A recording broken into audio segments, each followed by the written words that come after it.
While top Glove Corp Berhad's weak 3Q results rattled investors, its management has come out swinging by proclaiming that it expects to post a record 25% net profit year-on-year growth for FY16.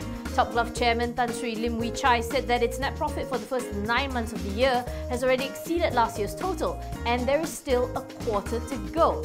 Undoubtedly, Lim is trying to assuage worries over the 14% drop in net profit seen in the third quarter, which knocked 10% off its share price since earlier this month. The stock closed 0.86% lower to RM4.61.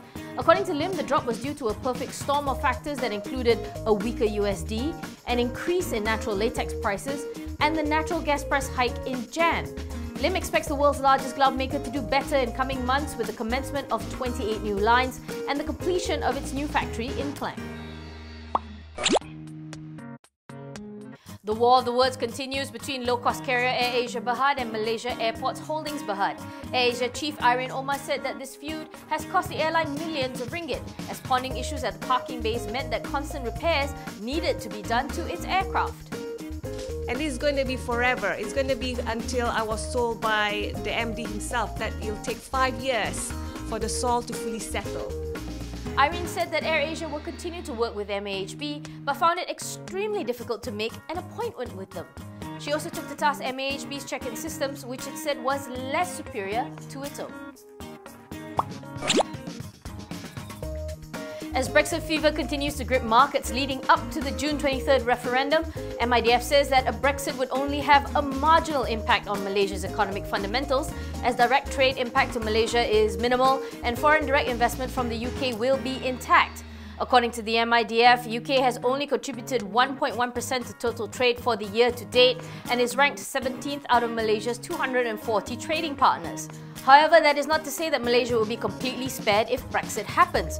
While economically Malaysia would be out of the woods, MIDF says it's not the same story for the financial markets, which would be mired in negative sentiment if Brexit happens as investors run for safe havens.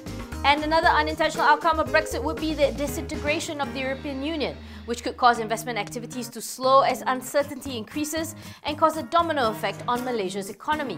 However, MIDF's baseline assumptions is that the Brits will choose to remain.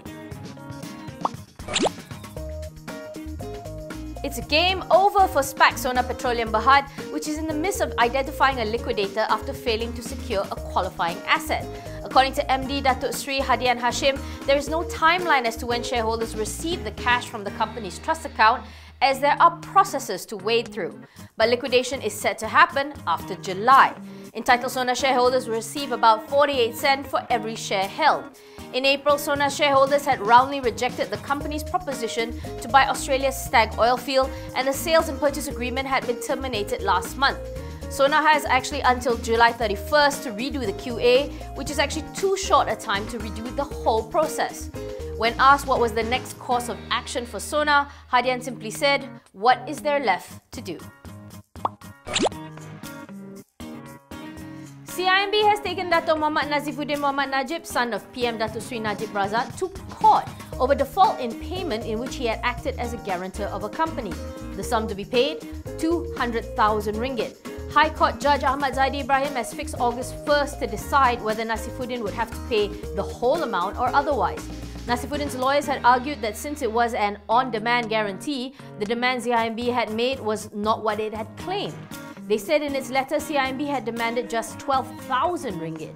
As such, they argued that CIMB would not be entitled to the whole 200,000 kit and caboodle.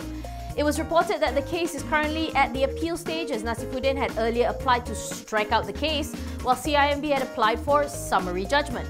The Sessions Court had previously dismissed Nazifuddin's strikeout appeal, while the summary judgment was allowed, which entitled CIMB to claim for the whole amount.